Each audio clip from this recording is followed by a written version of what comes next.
YouTube, what's up? It's your boy Nigel coming back at y'all with yet another video. And yes, you saw the title. Today we're going to be talking about, is running killing your gains? Let's go. Usually when people bring up the argument that cardio is absolutely killing your gains, they'll bring up the sprinter versus the marathon runner.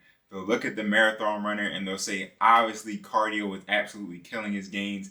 He does steady state cardio all the time and he looks extremely shriveled up, versus the sprinter who's like muscled out and he doesn't do too much long distance cardio like the endurance runner does. Now the difference between these two athletes is both of them are focused on performance. Now for the sprinter's performance is geared towards them building muscle mass, increasing their fast twitch muscle fibers. They're having a high calorie intake, versus the endurance athlete where they're focused on very little resistance training, a lot of endurance, and also they're focused on restricting calories, which is not good for muscle growth. Now you may ask yourself, if both of these athletes, the sprinter and the long distance runner, are focused on their own performance, what happens if the average Joe combines long distance training with muscle building? We're about to find out. In 1980, there was a research paper published by the name of Robert Hickens, and the title of this research paper was The Interference of Strength Development by Simultaneously Training for Strength and Endurance.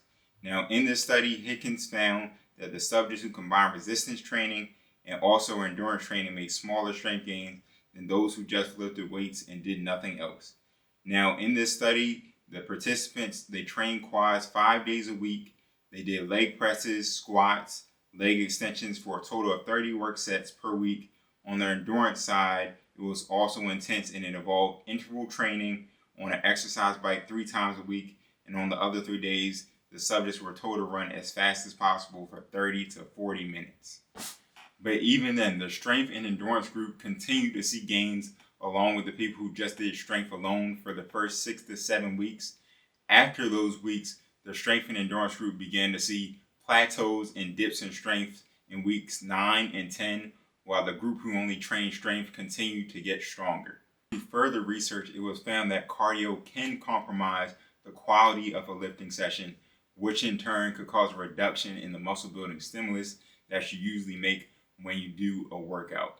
Now, basically this means is if you do a high intensity workout, let's say you're doing sprints along the baseline, you're going to the 30 and back, by the time you finish your sprints, you probably won't have enough energy as you would if you didn't do the sprints at all to finish your 5x5 set on bench or any set on the squat.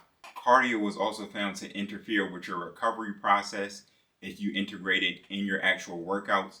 So you have to be extremely careful when you're integrating cardio into your workouts so you're not impacting your muscle gains. Now, just saying that cardio has the potential to impact your hypertrophy gains doesn't actually mean that it will. So these are some factors that will actually play into you affecting your muscle growth. The first one is the proximity of the cardio to your lifting sessions, the order in which the training is done, the type of cardio you're doing. If you're doing jogging versus you're doing sprints, a couple of them might be more impactful to your nervous system and all things like that.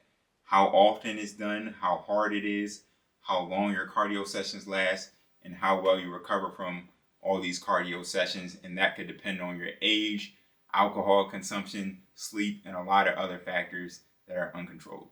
Now, all that information is great, but how do you actually prevent cardio from killing your gains? Because we all know doing cardio has a whole bunch of health benefits that I think anybody could use in their life. Now, there are 4 main variables that you can tweak to help cardio not kill your gains. The 4 of them are frequency, intensity, type, and time. If you affect any of these variables, they could increase your recovery time and help you get more energy for you to have on your lifts so you can activate that muscle stimulus that you need to grow more muscle. Another thing to suggest is avoid doing any high intensity cardio right before your workouts. You don't want to be drained. I'd say a good rule of thumb is if you want to do cardio in the gym, make sure you do it after or do it on a separate day, but make sure you don't do anything that's going to affect your workouts before you actually start them. In conclusion, how cardio affects your gains can vary from person to person, but if you apply the information in this video, it will help you maximize your gains without neglecting one of the pillars of fitness, which is cardio. But I appreciate y'all for watching the video. Make sure if you like the video, hit the like button. Don't forget to hit the subscribe button if you learned something new. I'm coming out with more content every single week.